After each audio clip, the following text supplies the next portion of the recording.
आज आपण पाहणार आहोत ओल्या नारळाची वडी। त्यासाठी इथे मी नारळ फोडून घेतला आहे, पाठीमागचा भाग काढून घेतला आहे आणि कट करून मिक्सरला बारीक करून घेतला आहे।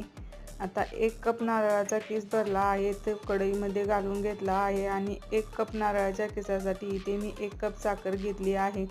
जेवढा नारळाचा किस भरेल ना तेवढी साखर घ्यायची आहे आणि साखर ही छान विरघळली की लगेचच त्यामध्ये 1 चमचा तूप घालून घ्यायचं आहे। तूप घातल्यामुळे आपली नारळाची वडी एकदम खुसखुशीत होते। थोडे बॅटर घट्ट झाले की त्यामध्ये विलायची पूड आणि बदामाचे तुकडे घालून घेऊया। हे पहा, इथे आपले बॅटर कढई सोडू लागले आहे। इथे मी ट्रेमध्ये बटर पेपर घालून घेतला आहे, त्यामध्ये ते घालून घेऊया, छान सेट करूया, वरून पिस्ता घालूया आणि अर्धा तास सेट होण्यासाठी ठेवूया।